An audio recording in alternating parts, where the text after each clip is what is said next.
주님 부활하신 아침, 부활의 주님께 찬송과 영광을 올려드립니다. 함께 예배드리게 된 우리 성도들, 또 이 시간 가정에서 실시간으로 이 예배에 참여하는 모든 예배 가족들, 함께 오늘은 이렇게 인사해 주시기 바랍니다. 주님 부활하셨습니다. 지금도 여전히 내 안에 살아계십니다. 사랑하며 축복합니다. 감사합니다. 우리 다 같이 일어나셔서 예수님 사랑합니다 고백의 찬송 부르면서 이 예배를 하나님께 올려드립니다.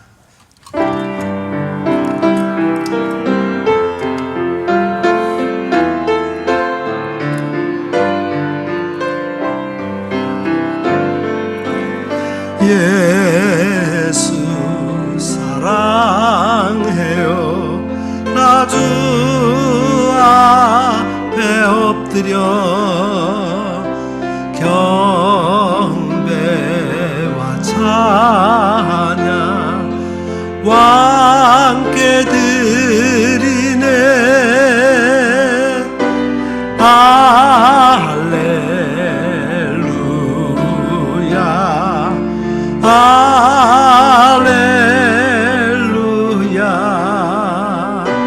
할렐루야 할렐루야.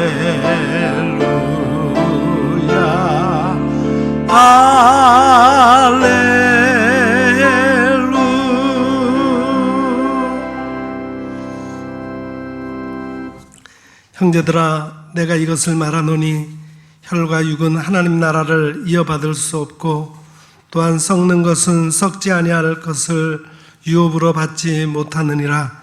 보라, 내가 너희에게 비밀을 말하노니 우리가 다 잠잘 것이 아니요 마지막 나팔의 순식간에 호련히 다 변화되리니 나팔 소리가 나매 죽은 자들이 썩지 아니할 것으로 다시 살아나고 우리도 변화되리라. 아멘. 할렐루야. 사망 권세를 모두 이기시고 죽은 지 사흘 만에 무덤 문을 여시고 살아나신 우리 구주 예수님을 찬양합니다. 부활의 첫 열매가 되신 예수님을 따라 장차 우리도 신령한 몸으로 부활하게 될 것을 믿습니다. 주여, 밝은 빛이 찬란하게 비추는 부활절 아침에 감격으로 드리는 우리의 예배를 받아 주옵소서.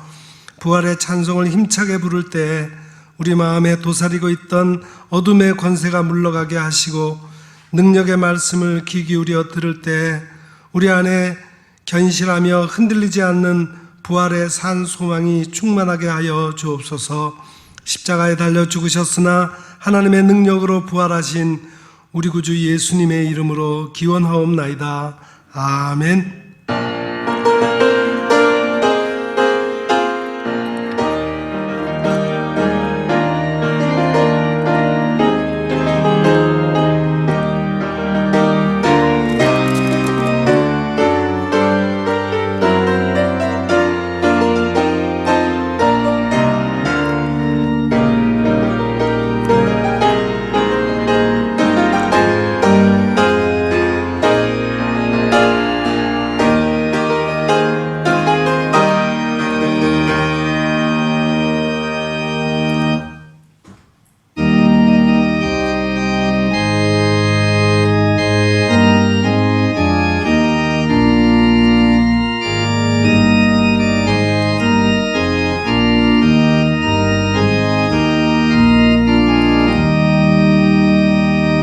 멸류관 벗어서 주 앞에 드리세. 저 천사 기쁜 노래가 온 땅에 퍼지네. 내 혼악 깨어서 주 찬송하여라. 온 백성 죄를 속하신 만왕의 왕일세. 멸류관 벗어서 주 앞에 드리세. 그 손과 몸의 상처가 영광 중 빛나네. 하늘의 천사도 그 영광 보고서 하나님의 신비 알고자 늘 음모하도다. 면류관 벗어서 주 앞에 드리세. 온 세상 전쟁 그치고 참 평화 오겠네. 유자 앞에서 온 백성 엎드려 그 한량없는 영광을 늘 찬송합니다.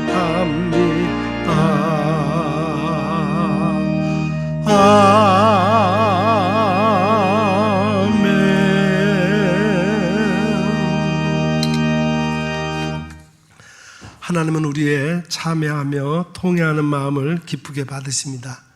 이 시간 우리의 지난 날의 삶을 되돌아보며 우리의 허물과 죄를 주님 앞에 솔직히 고백하는 시간을 갖겠습니다. 죽은 자를 살리시며 없는 것을 있게 하시고 무에서 유를 창조하신 전능하신 하나님 아버지, 부활절 아침에 저희들의 믿음이 부족했음을 고백합니다. 그리스도께서 죽은 자 가운데서 다시 살아나셨다 전파되었거늘 저희들은 죽은 자가 어찌 사느냐 하면서 믿지 못하였습니다. 부활에 대한 믿음이 확실하지 못하였기에 저희들은 내일 죽을 터이니 오늘 먹고 마시자라는 어리석은 생각에 사로잡혀 방탕과 쾌락에 몸을 맡기며 살았습니다. 사망에 쏘는 것을 두려워한 나머지 진리의 길, 의로운 선택을 포기할 때가 많았고 혈과 육의 생각에 매어 썩어질 세상의 물질과 명예만을 얻고자 힘썼습니다. 오 주여, 이 모든 어리석음을 용서하시고 우리 마음의 부활의 신앙을 회복시켜 주옵소서. 그리하여 이제부터는 흔들림 없이 주님 일에 더욱 힘쓰는 자들이 되게 하여 주옵소서. 예수님 이름으로 이 고백의 기도를 드리오며 이제는 하나님과 나만이 알고 있는 은밀한 죄악을 내어놓고 침묵으로 이 기도를 계속 드립니다. 주님,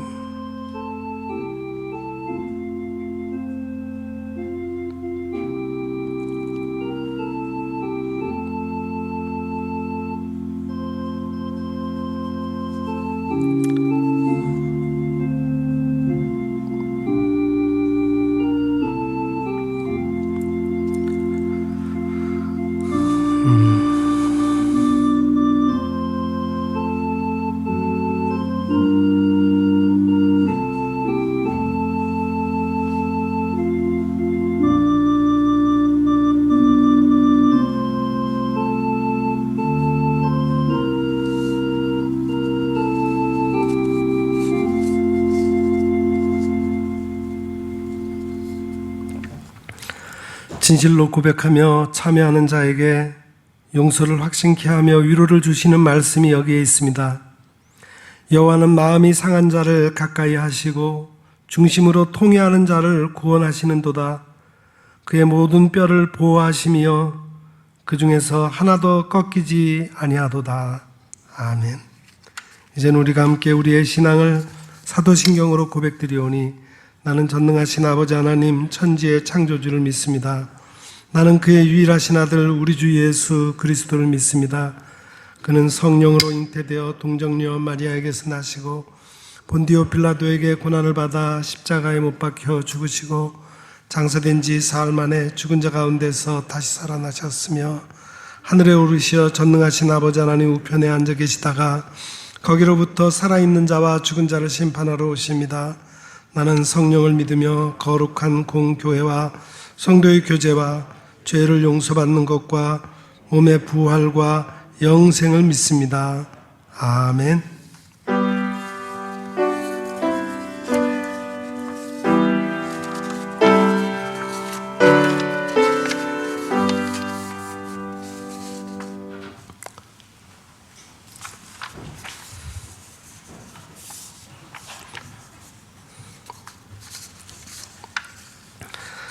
하나님께서 그를 사망의 고통에서 풀어 살리셨으니 우리 주 예수 그리스도로 말미암아 우리에게 승리를 주시는 하나님께 감사하노니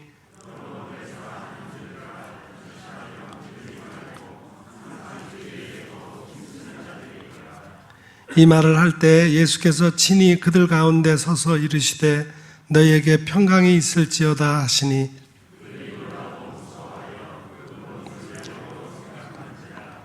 예수께서 이르시되 어찌하여 두려워하며 어찌하여 마음에 의심이 일어나느냐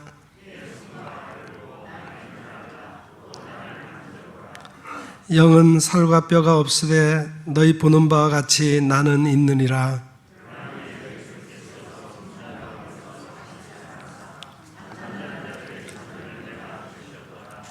예수께서 이르시되 나는 부활이요 생명이니 나를 믿는 자는 죽어도 살겠고 무릇 살아서 나를 믿는 자는 영원히 죽지 아니하리니 이것을 내가 믿느냐.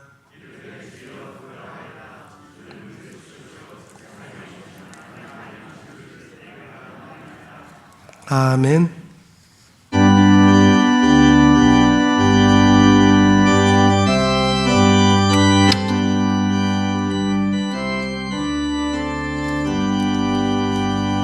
기뻐 찬송하세 주님 부활했네 그 무덤에 권세 다 깨뜨렸네 찬송하고 전파하세 대속하신 주님 할렐루야 찬송하세 다시 사셨도다 기뻐 찬송하세 밝은 빛이 왔네 그 무덤 권세 흐렸네 찬송하고 찬송하세 대속하신 주님 할렐루야 찬송하세 다시 사셨도다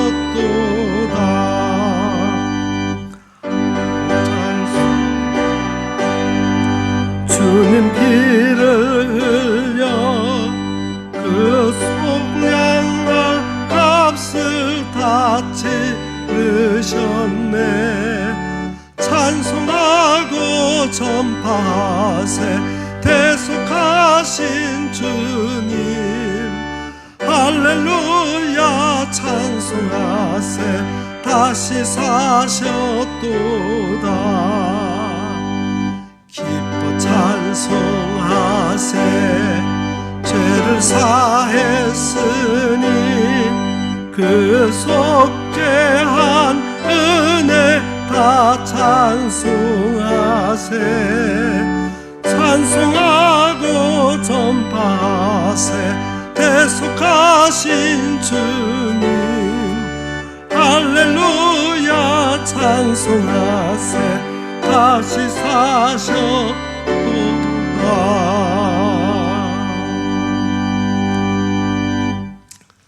기도하겠습니다. 천지 만물을 창조하시고 이 세상을 다스리시고 섭리하시는 하나님 아버지 찬송과 경배와 영광과 존귀를 올려드립니다. 추운 겨울이 지나고 따뜻한 봄을 맞이합니다. 굳어있던 우리의 마음도 이 새봄과 함께 녹아 부드럽게 하옵소서. 이 땅에 얼어붙은 모든 관계들을 녹여주시사 화해와 평화가 깃들게 하시고 하나님의 다스림 안에 진정한 공의와 평화가 임하게 하옵소서. 사랑하는 아들을 이 세상에 보내시어 고난의 길을 걷게 하시고 마침내 십자가에 죽게 하심으로 우리를 구원하신 하나님 아버지, 우리도 주님의 뒤를 따라 기꺼이 고난의 십자가를 질 수 있게 하옵소서.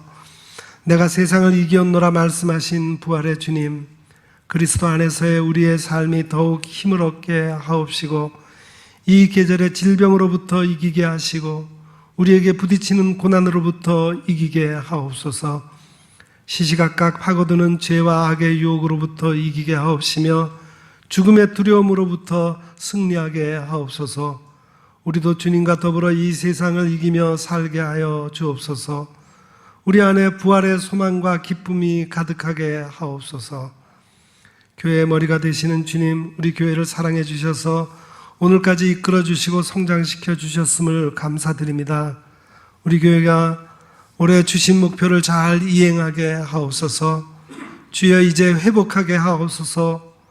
모든 성도가 성경 읽기와 묵상을 통해 말씀 중심의 신앙을 회복하게 하시고 속히 코로나 전염병이 물러가 성도들이 자유롭게 모여 예배하게 하시며 온전한 예배의 회복을 통해 우리의 삶이 풍성해지게 하옵소서. 훼손된 자연을 회복하여 하나님 나라를 건설하는 일에 앞장서는 교회가 되게 하옵소서. 우리 교회에 성령 충만의 역사가 있게 하셔서 주님의 치유와 기적과 능력이 나타나게 하옵소서. 특별히 중병으로 심한 고통 가운데 있는 우리 석심자 집사님을 비롯해 남모르는 아픔 가운데 있는 성도들이 있습니다. 주님의 능력의 손길로 어루만져 주시어 치유하여 주옵소서. 코로나19 사태로 모든 길이 막혀 사업에 어려움을 겪고 있는 사업체가 있습니다. 하나님 어서 속히 이 어려움을 제거하여 주옵소서. 인내와 지혜로 이런 난국을 모두가 잘 헤쳐나가도록 인도하여 주옵소서. 코로나19 전염병으로 온 세계가 아파하고 있습니다. 하나님, 우리가 회개하오니 이 재앙을 물리쳐 주옵소서. 이 전염병으로 고통 중에 있는 모든 이들에게 위로와 평화를 주시고 이 위기를 잘 극복할 수 있는 용기와 담대함을 주옵소서. 치료하는 의료진들에게 강건함과 지혜를 주시어 현명한 치료를 할 수 있도록 도와주옵소서. 하루속히 백신과 치료제가 준비되어 전 국민에게 접종되어 집단 반역이 이루어지게 하옵소서. 이 땅을 덮고 있는 물질 중심의 우상 숭배와 퇴폐와 타락과 음란의 문화를 제거하시고 불신과 부정과 부패를 내버리게 하옵소서. 이 백성이 하나님 앞에서 온갖 죄악을 버리고 회개하여 돌이키게 하여 주옵소서. 이 나라가 하나님만이 통치하시고 영광 받으시는 나라가 되게 하시어 세계 모든 열방을 하나님께로 인도하는 제사장 나라를 이루게 하옵소서. 북녘의 백성들이 억압과 굶주림으로부터 벗어나게 하시고 참 자유와 평화를 누리는 길이 열리게 하옵소서. 오늘도 우리가 드리는 이 예배를 기뻐 받으시고 아버지의 영광을 우리 가운데 나타내 주옵소서. 선포되는 말씀을 통해 아버지의 뜻을 깨닫게 하시고 마음에 새 각오가 있는 신령한 예배가 되게 하옵소서. 우리 주 예수 그리스도의 이름 받들고 간절히 기도드리옵나이다. 아멘.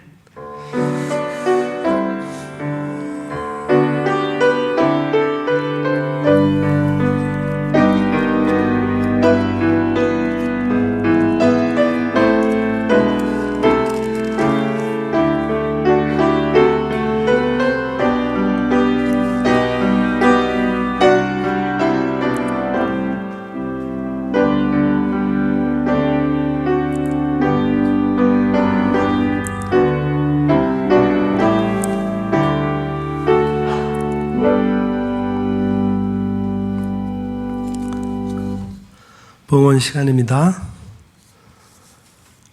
하나님께서 우리에게 베풀어 주신 은혜를 기억하면서 우리에게 주신 것 중에서 최고의 것으로 드리는 시간입니다. 아울러 오늘 봉헌은 우리를 위해서 다시 죽음의 권세를 깨뜨리시고 부활하신 부활의 주님께 감사하는 마음으로 부활절 헌금도 함께 드립니다. 봉헌송 찬송가 50장 1절 1절 부르면서 봉헌합니다.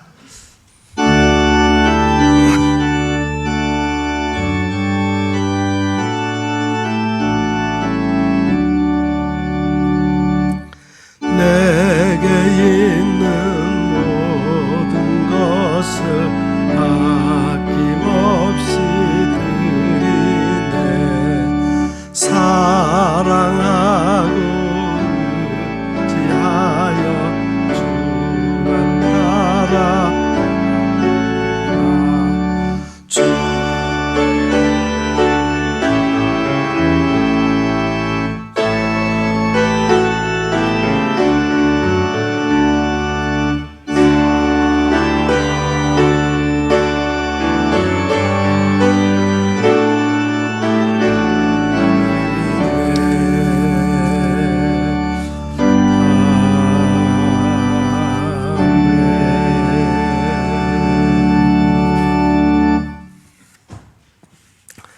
은혜의 주님, 귀하고 복된 날 주님 앞에 나와 예배 드릴 수 있는 은혜를 주심에 감사를 드립니다.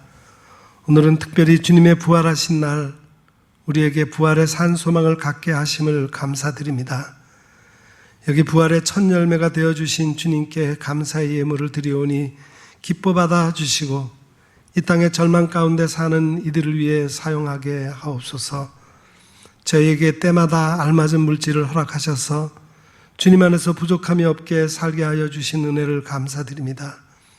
이 시간 주님이 베풀어 주신 은혜가 너무나 놀랍고 감사해서 물질로 저희의 마음을 표현했습니다.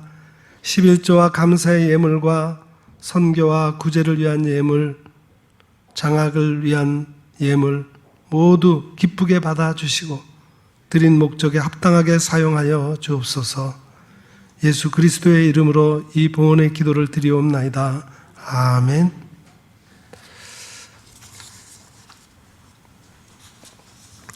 감사합니다. 교회 소식을 전하는 시간입니다.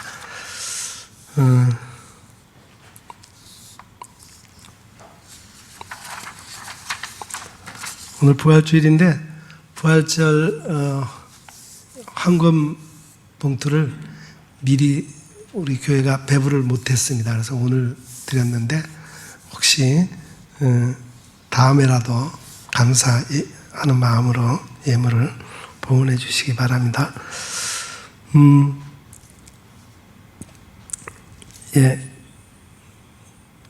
주일 오후 2시에 우리 본당에서 주일 예배 3부 예배를 드립니다.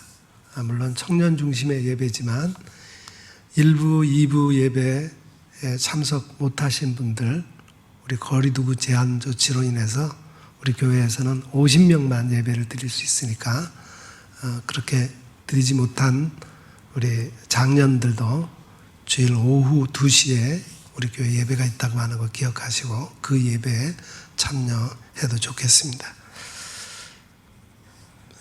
수요 예배를 우리가 주일 오후 찬양 예배를 못 드리는 대신에 수요 예배를 찬양과 기도회로 지금 드리고 있습니다. 성도들의 많은 관심과 참석을 부탁을 드리겠습니다. 그리고 예배 중에 예배 찬양 지원을 받습니다. 지원해 주시기 바랍니다. 오늘 특별히 감사드리는 것은 우리 부활주일에 우리 계란을 준비하고 나누는데 또 계란과 떡을 이렇게 우리 전전복 권사님과 이옥구 권사님 이런 우리 타교의 교인인데 이렇게 우리 교회를 사랑하셔서 이렇게 제공해 주셨습니다. 감사합니다. 또 한 가지 섭섭한 광고는 우리 송숙희 권사님 어머니께서 지난 주일에 소천하셨습니다. 예배 마치고 난 다음에 위로해 주시기 바랍니다. 감사합니다.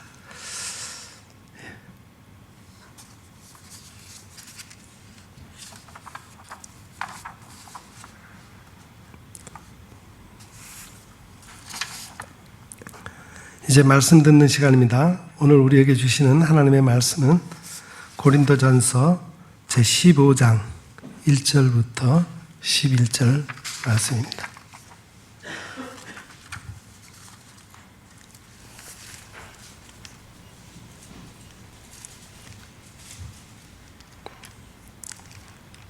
고린도전서 제15장 1절부터 11절까지 말씀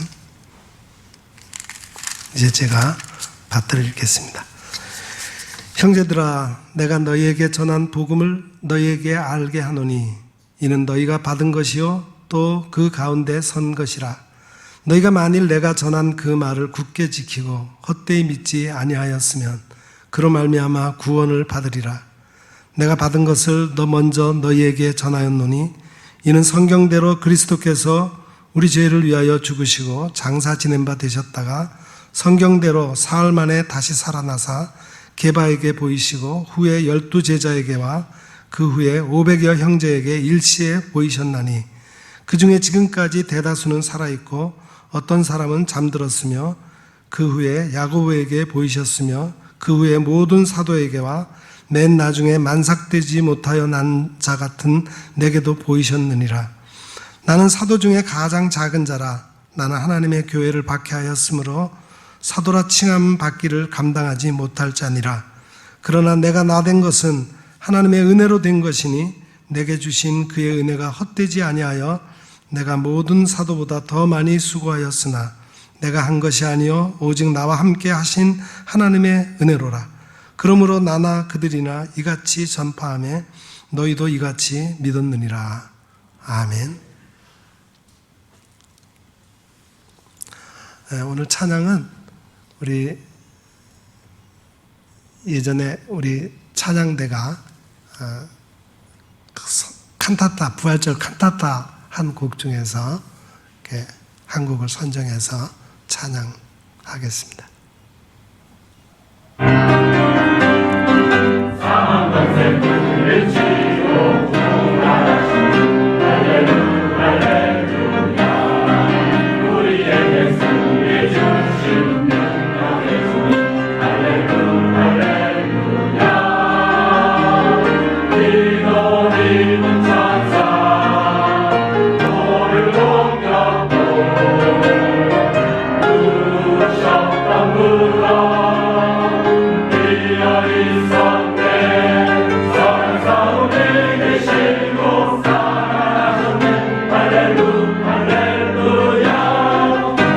주의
아멘.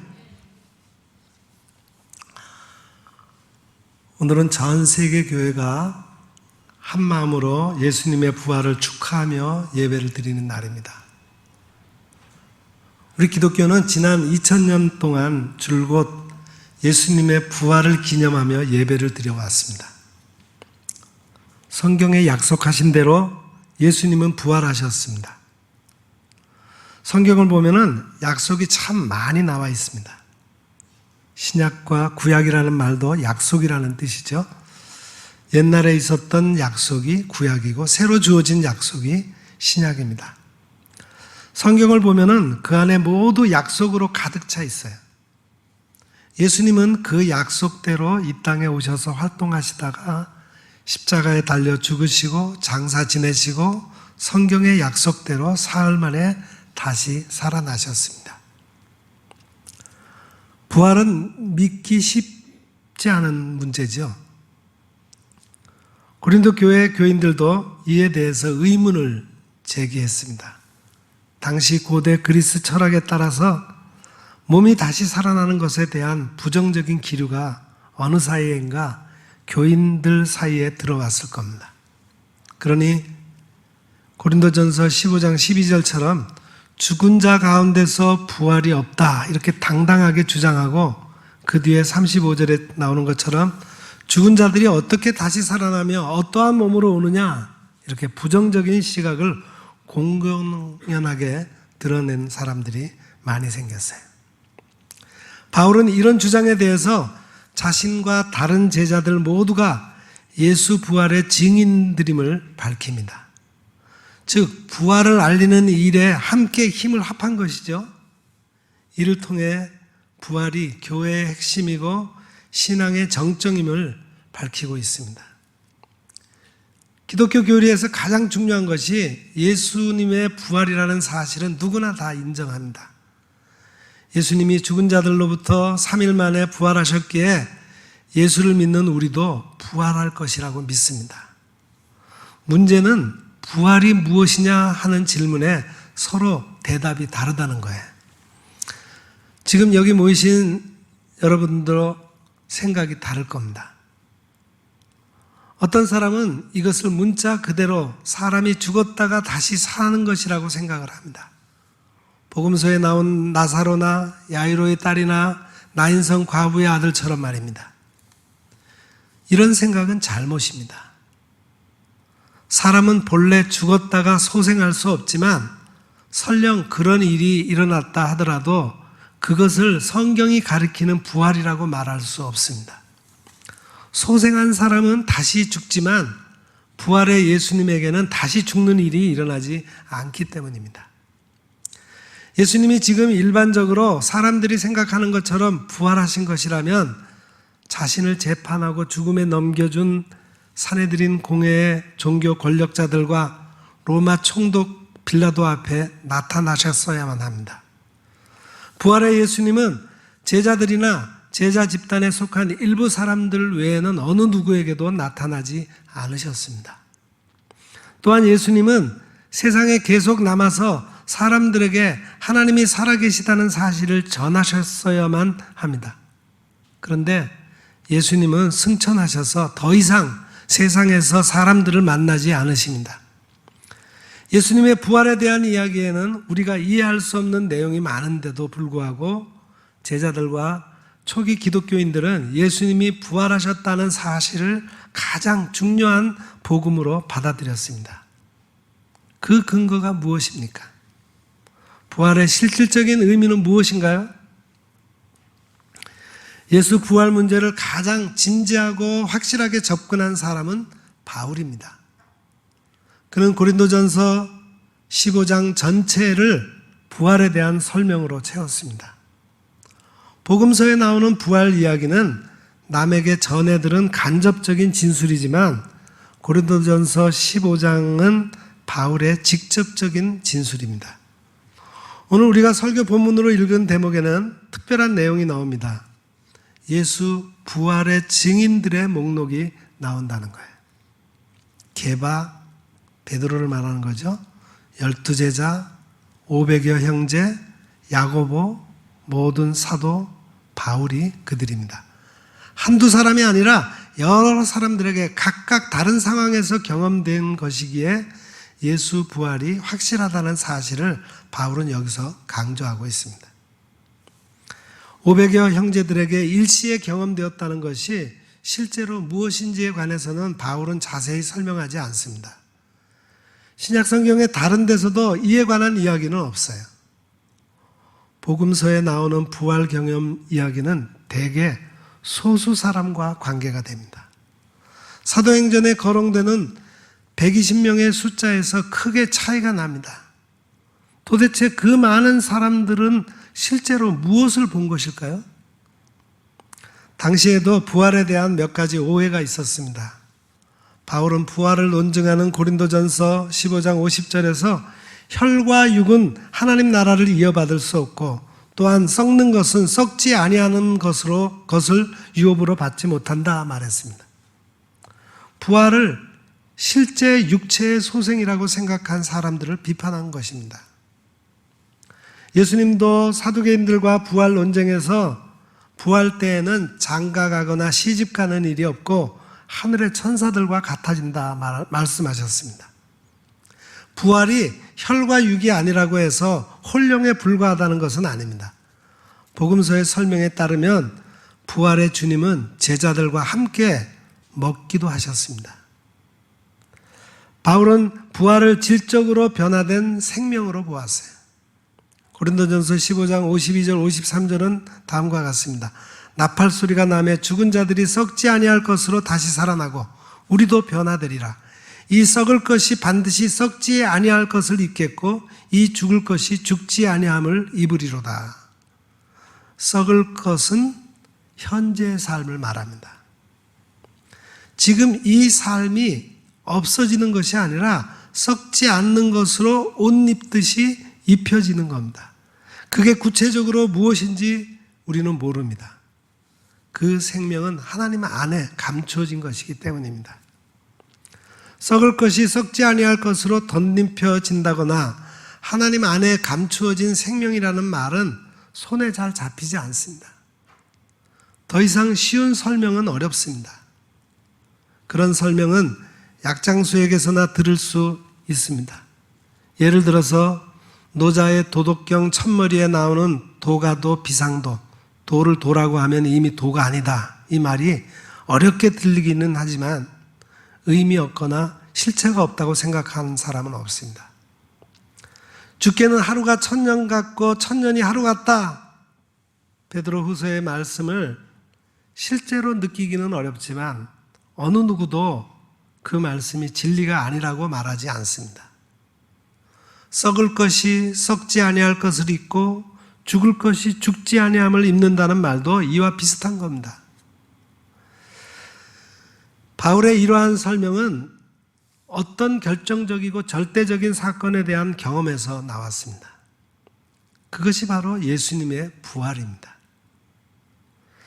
바울은 고린도 교회에 보내는 편지에서 많은 이야기를 썼습니다. 분파, 은사, 영지주의, 먹을거리, 기독교인의 윤리 등등 많은 것을 거론한 다음에 바울은 이 편지 말미에 가장 중요한 주제를 다루었습니다.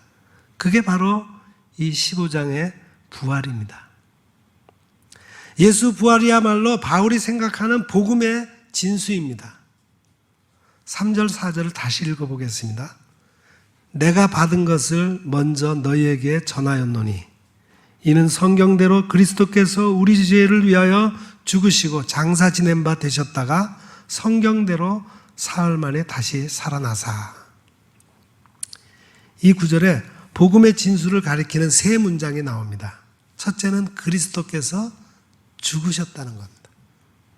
그리고 두 번째는 그는 무덤에 묻히셨습니다. 세 번째, 그는 다시 살아나셨습니다. 그리스도께서 십자가에서 죽고 무덤에 묻혔다는 것은 역사적 사실이라서 우리가 이해하기 어렵지 않습니다. 이 두 문장이 말하는 것은 예수님의 역사성입니다. 그는 우리와 똑같은 역사 안에서 일상을 살아내셨습니다.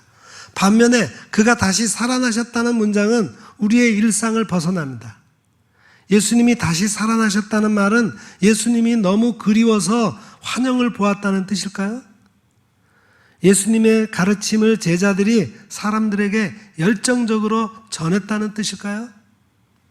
이런 것만으로 예수님이 다시 살아나셨다고 말할 수는 없습니다. 여기서 핵심은 두 가지입니다.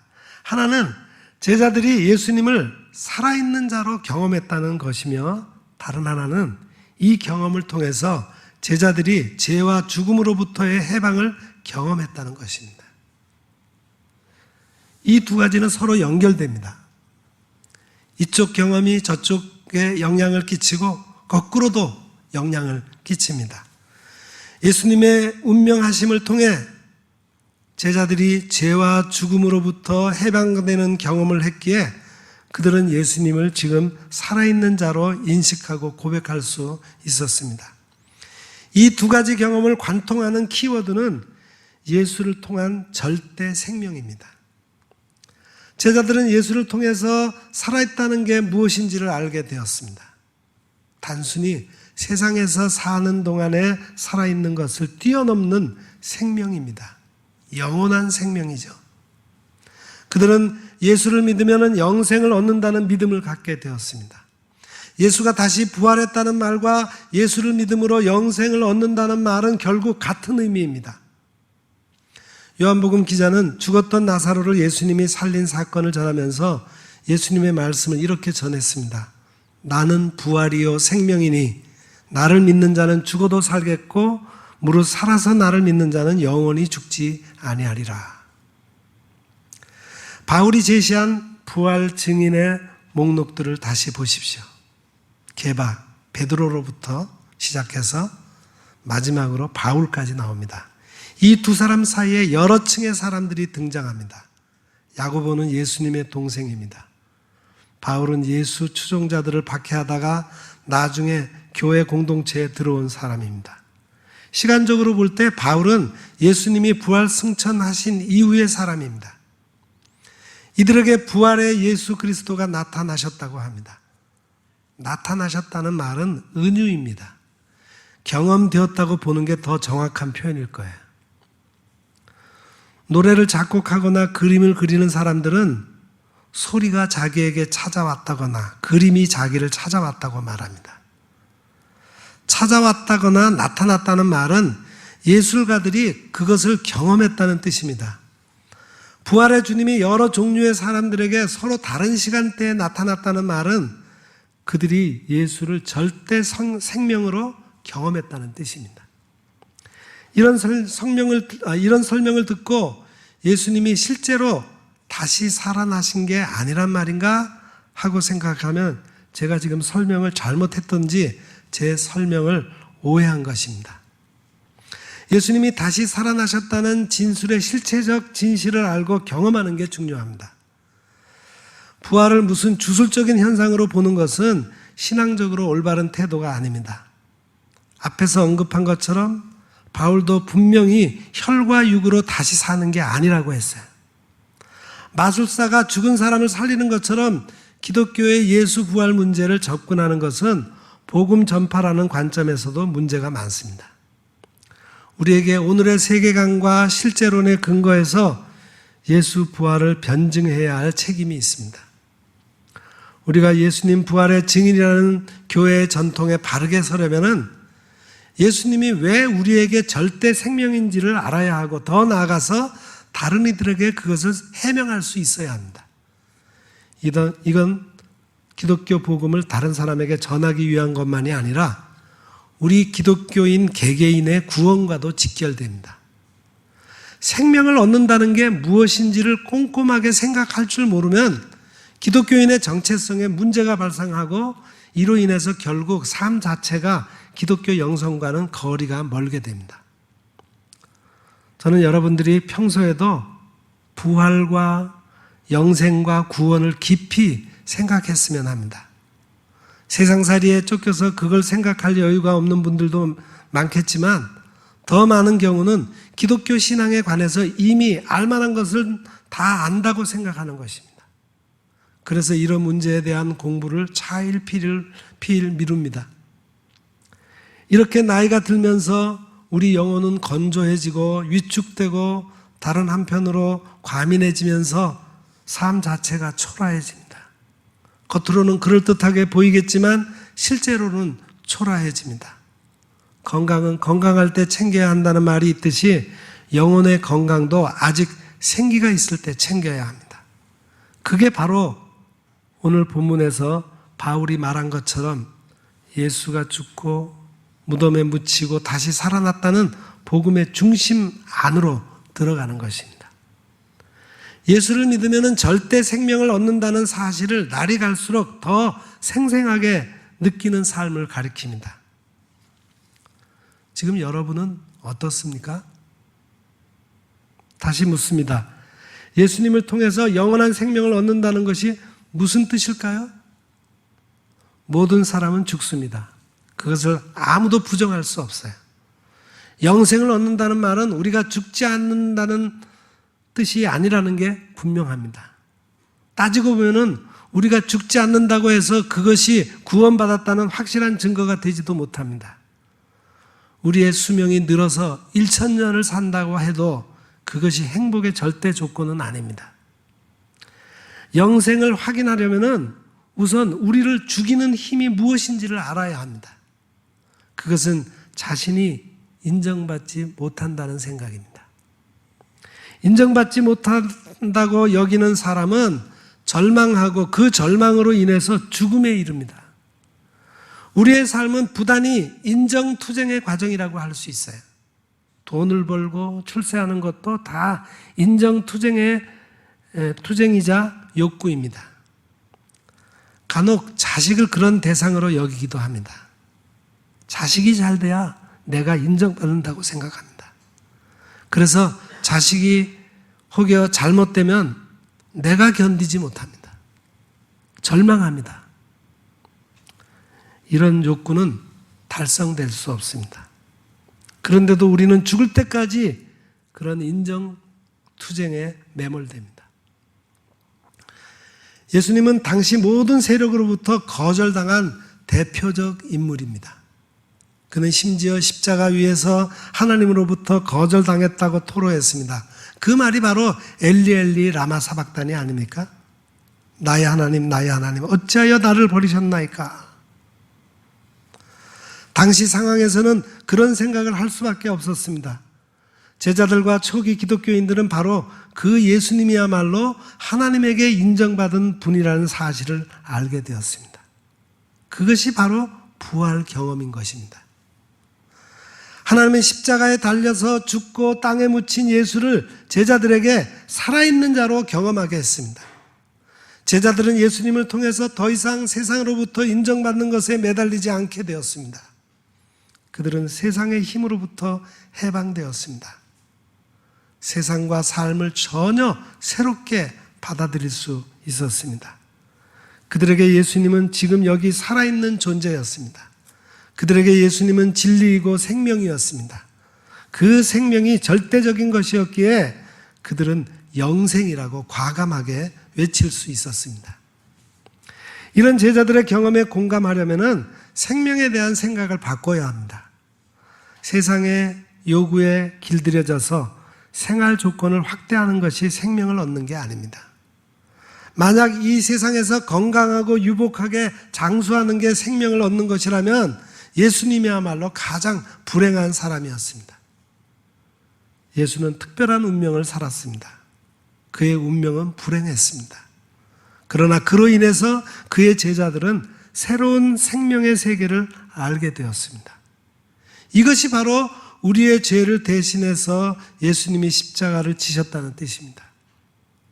오늘 본문 고린도전서 15장 3절도 예수 그리스도께서 우리를 위하여 죽으셨다 그렇게 말합니다. 예수 그리스도로 인해서 우리는 죄를 극복할 수 있게 된 것입니다. 세상의 요구에 더 이상 복종하지 않아도 된다는 사실을 알게 되었다는 뜻입니다. 오늘 설교 제목은 예수 부활의 증인들입니다. 그래서 바울이 제시한 증인들의 목록을 여러분에게 말씀드렸습니다. 바울이 심심풀이로 이 목록을 제시한 게 아닙니다. 그 목록에 나온 사람들은 우리와 똑같이 실제로 세상을 살았던 사람들입니다. 무슨 말인가요? 오늘 우리도 역시 예수 부활의 증인들이라는 거예요. 초기 기독교에 속한 사람들은 증인이라는 느낌을 유달리 강했어요. 그래서 경우에 따라서 순교도 마다하지 않았습니다. 소설가 김훈은 가톨릭 교회의 박해를 다룬 소설 흑산의 후기 마지막 단락에서 순교자들에 대한 자신의 생각을 이렇게 정리했습니다. 나는 말이나 글로써 정의를 다투려는 목표를 가지고 있지 않다. 나는 다만 인간의 고통과 슬픔과 소망에 대해서 말하려 한다. 나는 겨우 조금밖에는 말할 수 없을 것이다. 그래서 나는 말이나 글로써 설명할 수 없는 그 멀고도 확실한 세계를 향해 피 흘리며 나아간 사람들을 두려워하고 또 괴로워한다. 나는 여기에서 산다. 오늘 우리는 순교 시대와는 다른 세상을 삽니다. 그러나 다른 방식으로 우리는 여전히 순교 영성을 붙들어야 합니다. 그게 바로 예수 부활의 증인으로 사는 것입니다. 헬라어로는 증인이나 순교자를 똑같은 단어인 마르투스라고 합니다. 그러면 예수 부활의 증인으로 산다는 게 구체적으로 무엇일까요? 역사적 예수가 여러분에게 왜 절대 생명인지를 말과 삶으로 변증하는 것입니다. 직접 전도자나 목사나 선교사가 되는 것을 가리키는 게 아니에요. 여러분의 가정과 직장과 삶의 현장에서 생명을 생명답게 만들어가는 일에 최선을 다해야 합니다. 그것이 경우에 따라서 사랑으로 나타나기도 하고 투쟁이나 인내나 관용으로 나타나기도 합니다. 매 순간 예수와 생명을 영혼의 중심에 두는 삶입니다. 그렇게 사는 건 골치 아프고 다른 일이 바빠서 안 되겠다고 생각하는 사람들도 있을 겁니다. 그런 사람은 잠시 안락하고 느긋하게 인생을 살지는 몰라도 신약 성경과 기독교 역사가 중심에 붙들고 있는 부활의 증인으로서의 영광스러운 삶에는 참여할 수 없습니다. 바울이 주장하는 바 예수님의 부활은 부인할 수가 없습니다. 예수님의 부활을 직접 보았다고 주장하는 증인들은 이처럼 많이 나타남에 비하여 예수님이 부활하지 않았다는 증거를 제시하는 사람은 단 한 사람도 없습니다. 그냥 나는 못 믿겠다이지 예수의 시신은 이렇게 썩었다라고 증언할 수 있는 사람도 없습니다. 오늘은 우리의 믿음이 얼마나 확실한 기틀 위에 놓여 있는가를 재확인할 수 있었으면 좋겠습니다. 특히 교회에 대해서, 우리의 신앙에 대해서 공격과 조롱이 많아질수록 우리는 신앙의 본질, 예수 그리스도의 부활이 얼마나 확실한 사실인가를 확인해야 합니다. 주님을 따르는 자들의 어리석음과 실수가 있다 하더라도 주님의 부활과 그로 인한 하나님의 나라는 결코 의심할 수 없는 사실임을 확인하고 기뻐하고 더욱 이 신앙을 붙잡고 부활의 증인으로 살아가는 우리 모두가 되기를 간절히 소망합니다. 기도하겠습니다. 성경대로 우리 죄를 위하여 죽으시고 성경대로 사흘 만에 다시 사신 예수 그리스도의 이름을 찬양합니다. 지금도 우리 중에 오셔서 절대 생명을 주시고 영생을 허락하신 부활의 주님, 우리도 주님 부활의 실제 증인의 삶을 살도록 인도하여 주옵소서. 예수님의 이름으로 기도드립니다. 아멘.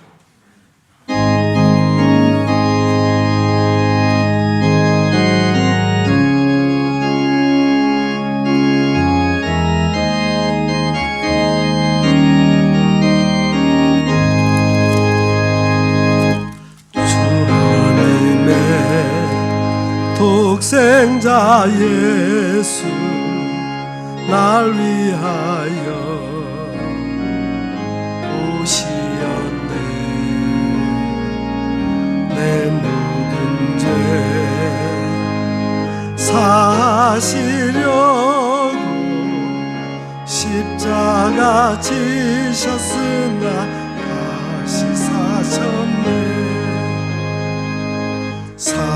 살아계신 주 나의 참된 소망 두려움이 사라지네 사랑의 주 내 갈 길 인도하니 내 모든 삶의 기쁨 늘 충만하네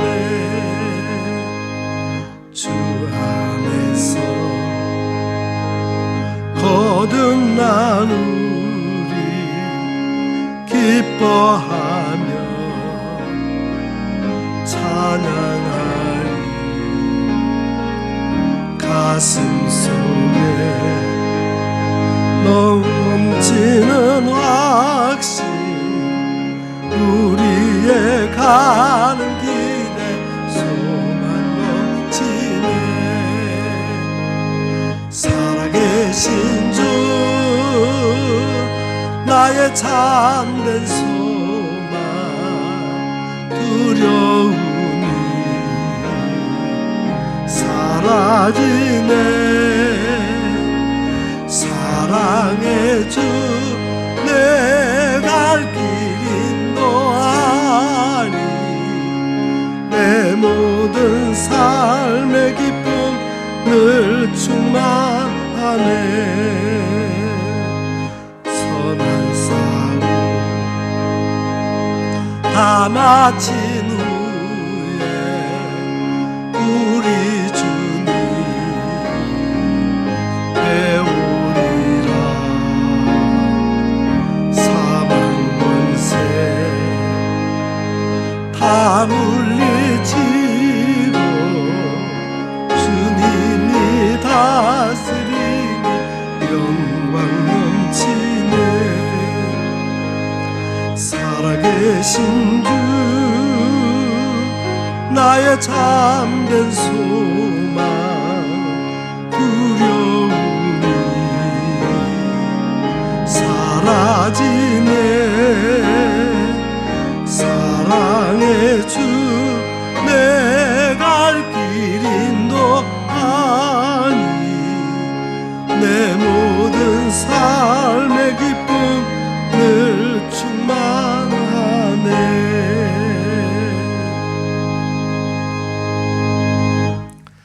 사랑하는 성도 여러분 오늘 부활하신 예수님을 기뻐하고 찬양하는 날 진지하게 내가 예수님의 부활을 어떻게 경험하고 있는지를 생각해 보시기 바랍니다. 지금 실제적으로 내 삶 속에서 나를 만나주시고 다스리시는 주님을 체험하시고 지금도 내 안에 살아계시는 부활의 주님을 널리 증거하는 증인의 삶을 사시기를 간절히 부탁드립니다. 기도하겠습니다.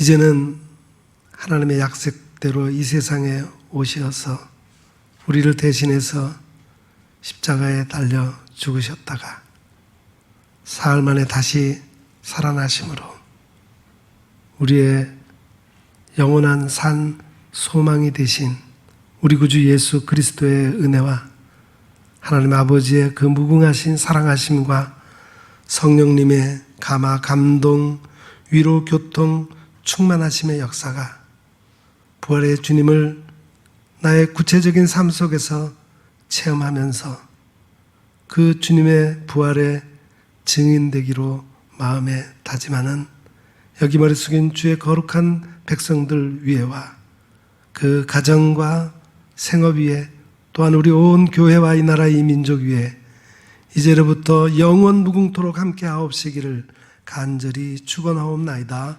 아멘.